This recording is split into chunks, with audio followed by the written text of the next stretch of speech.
LR. Heto na naman ang buwan ng pag-ibig.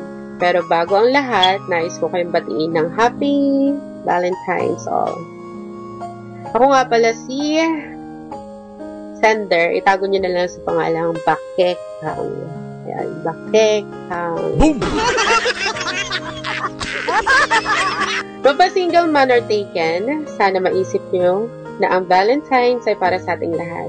Sana magustuhan niyo ang aking isi-share na kwento at makapulutan ng aral as well. I don't really know how I will start everything and which one to share. Kaya I'll umpisa sa pinakauna and how my side journey started. One day, nasa Facebook lang ako, palipas oras and trying to get away from life frustration. Mga 2015 or 2016 yan. Nakita ko ang isang post at medyo na-engganyo dahil madaming views at comments. Kaya after clicking that, napunta ako sa isang link na bagong-bago para sa akin. Sinabi sa akin na gumawa ng account. Madami akong nakilalang tao at lahat mababait. They're able to help me kung ano ang gagawin. Ang sobrang nagustuhan ko, madami akong nakilala all over the world. Lalo na yung may DJ ka nang marinig at nababati ka on air. Nakakatawa man pero masaya na ako doon. May times pa nga na di ako natutulog to support ang mga idol kong DJ. Nakakatawa man but yes, ganyan ako. Kabaliw para lang maging in sa group na yan. Fast forward, nagkagulo, nag-iba na din ang mga nag-manage ng site at may mga updates na rin. Yung iba, nagsi-love life at nawala na din. So, since naging close ako sa isang tao from Japan, kaya nung umalis siya, todo support na ako doon. Madaming site kami napuntahan. Pero halos lahat may away at kakastas. My God! Sa lahat ng site, sa last na site na napuntahan namin, bago nag-decide ang friend ko na magtayo ng sariling site niya, doon ko nakilala si Tubbs. Tubbs for short na lang ha. Isang apakakulit, apakadaldal, dancerist, singerist, basta trying hard na bibong lalaki na mukha namang matino. Dahil parehas silang tiga Japan, na kaibigan ko, naging parte na rin siya ng radyo namin. Naging DJ na rin siya. Lagi ko siya nakakausap sa GC. Yun bang papansin? Papansin lagi. Or sadyang asyumera lang ako. Paano ba naman? Ano-ano tinatawag sa akin at laging ako ang nakikita. Fast forward ulit. Napunta kami sa Skype dahil sa isa sa kaibigan namin. Gumawa ng group at aba, sinali pa ako. Naloko na. Hanggang sa umexit ang friend ko at doon nagsimula na ang lahat. Nagkakilanlan, never-ending na interview talaga ang ginawa ko. Wala naman sa plano ang pagjojowa. Sadyang naaliw ako sa site, syempre, lalo na sa kanya. Araw-araw yan, usap dito, usap doon. Hindi pa namin pinaalam na nagkakausap kami privately kahit kanino. Ang pakilala sa akin, iniwan siya ng jowa, iniwan siya ng girlfriend, live-in partner, not married. At walang anak. Fresh pa daw at moving on pa rin. Si ex na girl, hinelp siya to process his papers to go sa Japan and pag okay na, susunod si girl doon. Yun yung plano nila. Pero di nakapag-antay si girl sa Pinas at naghanap ng iba. At sabi pa sa akin, nagkakilala daw sila sa Middle East noon. They decided to settle down, kaya after contract, umuwi ng Pinas at nagsama. And then, bigla siya nawala. Nalaman ko na lamang, umuwi pala ng Pinas. Mga December yon. Nung wala siya, nag-start na rin ako mag-DJ. Pagbalik ng mga isang buwan, nagkausap na kami ulit. Sabi nga niya, umuwi siya. Tinanong ko kung nagkabalikan ba sila. Nagmakaawa na daw, pero sadyang ayaw na ni ex. Nagtuloy-tuloy ang usapan. Nakakapansin na din ang mga kasamahan namin dahil sabay kami dumating sa GC. Pag wala yung isa, wala din yung isa. Tinanong kami pero deny lang kami dalawa. Nalaman ko na nasupport na pala siya noon sa dati kong bahay, sa dating radyo ko. Kaso sa Facebook Live siya, kaya di kami nakikita sa CD. Nalaman ko din na DJ pala siya sa isa pang Facebook Connect na radyo at inaya ako doon. O, fast forward ulit ha. Nagkagulo sa site ng kaibigan ko. Nagka-problema din sa jowa niya na nakilala niya sa TV. And I don't know kung paano, pero as of April 2018, naging official na kami. Oh my God! From Skype, napunta sa Messenger, hanggang sa Facebook Connect na kami nag-focus. Di pa alam doon na may jowa siya. Hanggang sa pinakilala ako sa may-ari at sinabing mag-DJ na din doon. One day, tinest ko kung pwede ko bang kunin yung Facebook niya. Pero di siya pumayag. Nirespeto ko na lang yon at sabi ko, nagtitiwala ako. Nung namatay ang ate ko, sabi ko, uuwi ako ng Pilipinas. At saka para mag-meet na rin kami. Pero sabi niya, ayaw niya, kaya di ko nalang pinansin, di ko na siya pinilit. Bukod sa radyo, ML din ang another escape niya sa radyo. Dumaan ang buwan, nagsabi ako sa pagsiselo sa mga kasamahan namin ibang mga babae doon. Dahil doon, nag-decide siyang tumigil mag-DJ at sa ML na lang siya maging busy habang ako nagdi-DJ pa rin. Pero dumaan ang ilang buwan, habang lumalalim ang relasyon namin, naging seloso na siya. Kaya dahil doon, tumigil na ako sa pag-DJ. Para wala na siyang pagselosan. Habang siya natoon sa ML, inaral ko din ang ML para makasabay ako sa paglalaro niya. May 2 CP siya, kaya no interrupt sa call. 24/7, usapan, halos bahay, work lang yan. Kung aalis man, sisiguraduhin na may wifi at magkakausap pa rin kami. Madalas mapipilitan siya magstay sa bahay kaysa makipag-inuman. Sabi nga, more time sa akin kaysa sa barkada na lang.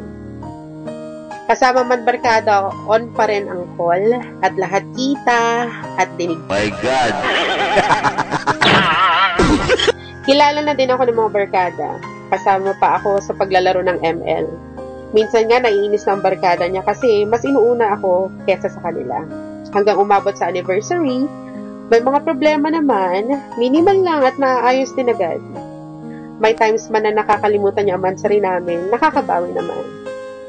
Mansaries, Valentine's, our birthday, Christmas, New Year's, and anniversary. Lahat naranasan namin.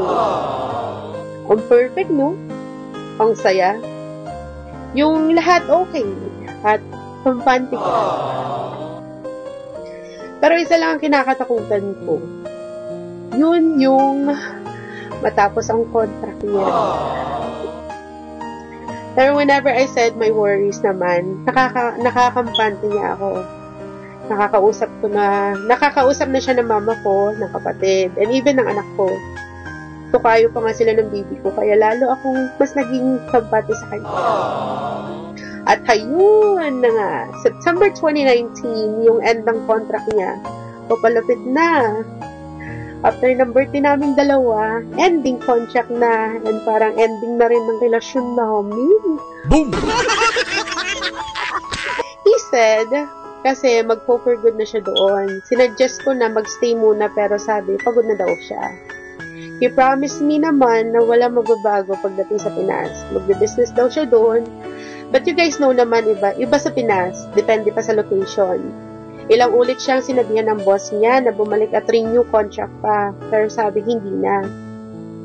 Nakabuo na din kami ng plano.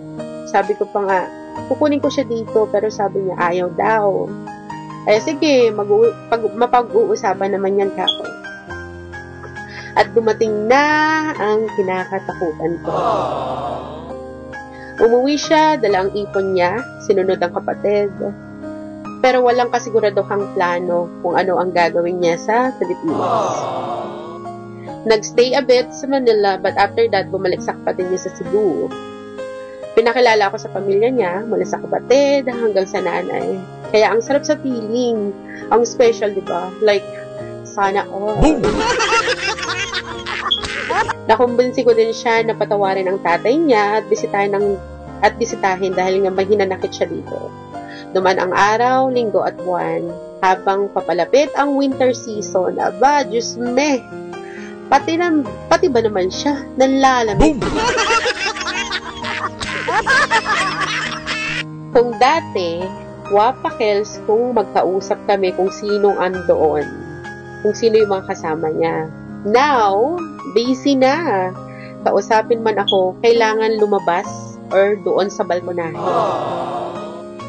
Once in a blue moon na magparamdam, sabi may lakad daw. Nung one time, magkausap kami, sabi niya na nauubos na daw ang ipon niya at wala pa yung plan na business. So, sinabi ko, stay muna siya sa province ko. Di naman problema titirhan niya doon. Naging okay naman ang pag-uusap namin until one day, di nagkaintindihan and he said no na. Nababahala na ako kasi ibang-iba na ang lahat. Di na ako mag-explain kung paano ko na-explore, kung paano ako nag-explore, at kung paano ko nalaman ang lahat.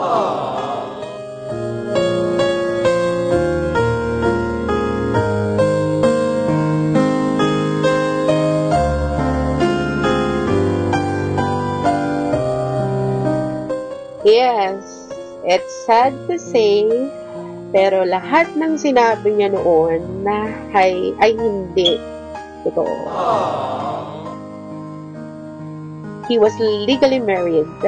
May 4 na anak. During December of 2019, direnew daw nila yung vows nila. Ako naman si Gaga ay aspa. Kung may nangyari sa kanila prior nung renewal at nung nag-visit siya. I asked him kung totoo yan. Wala imek. Walang sinabi, walang sagot. Ang pinakamasakit, yung girl, yung asawa, pa niya mismo ang nagsabi sa akin. We talked for hours, more than 5 hours. At siya pa nagsabi kay ate girl, nakausapin ako, like, what the hell? Diba? Like, shit. Naloko na. Ang sakit. Di ko na alam mararamdaman ko. May plano na. Ginawa ko lahat. Nagpakatotoo ako. Ba't ganoon? Ang unfair. Nagkausap kami. Umiyak ako habang nagtatanong kung bakit niya ginawa yun. Anong kasalanan ko? Bakit kailangan ko daw umuwi? Bakit ko kailangan umuwi pa para makapag-explain siya sa akin? Like, what the fuck? Naloko na. Kasagsagan ng COVID noon at di din ako makaka-uwi. Talagang may hadlang, as you guys can see. Wala naman siya sinabing itigil na. Based sa sinabi, I think naging Muslim na siya, nag-convert si Muslim, at mukhang want niyang i-continue whatever we have. May respeto ako sa Muslim, sadyang madamot ako. I'm just against regarding about dun sa paniniwala nila na, you guys know that. At ayaw kong may kahati. Plus naisip ko din, kawawa ang mga bata. Sabi ni ate girl, na konsensya daw siya nung makita ang mga anak niya. Alam din na ate girl na may girlfriend siya. Sinabi daw, even plans namin. Sadyang na konsensya daw. Narorongsin naman siya sa akin noon, kaso Bisaya yung words. So I don't know that. Parang something na you ask your mom. Pag nagtanong ako, sabi, pamangkin daw. Napaka-unexpected lahat. Ang unfair. Yun bang iniwan niya pala noon, yung family niya, nung nasa Middle East siya, iniwan pala niya yung asawa niya. para dun sa babaeng tumulong sa kanya para makapunta sa Japan, yung ex-live-in partner niya. Tapos, yung babaeng dahilan na iniwan niya yung asawa niya, iniwan din siya. So, pag naiisip ko, parang ako yung mas kawawa kasi dahil iniwan siya, ginawa din niya sa akin.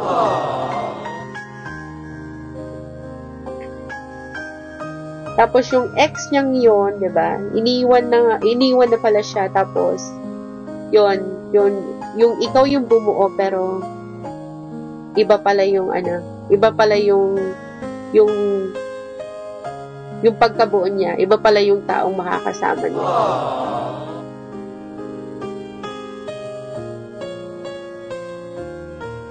Yung ending, bumuo pero iniwan ka din sa dulo. Masaya naman kami maayos. Pero ganun pala, hahantungan ng 2 taon, halos 2 taon, na relasyon namin. Sabi ko, ayusin na lang yan, maging masaya siya, maging maayos pa rin paghihiwalay namin. He added me after mga ilang buwan na mula nang nagkahiwalay kami. Sabi ko nga, wag na mag-block-block, oy. Naloko na. Pero, after the breakup, after na mag-usap kami at sabihin kung ano man yung dapat namin pag-usapan, di na kami nag-usap. After 1 year, bumalik ako sa radyo, and that's when the time na napunta ako sa OLR. Hirap i-process lahat. Nagka-depression at anxiety ako dahil wala ding mapagsabihan. But guess what? I survived. Ending part, it's been 4 years na since nung na-experience ko yan. Masaya na kami both sa buhay namin now. Naging mas masaya ako dahil nagsisikap siya lalo, maayos na siya, at masaya siya. At guess what? Nabigyan ulit sila ng isa pang anak. Hindi man ikaw naghingi ng sorry, pero pinapatawad na kita. Maraming salamat sa lahat-lahat. Nagmamahal. Bakhek.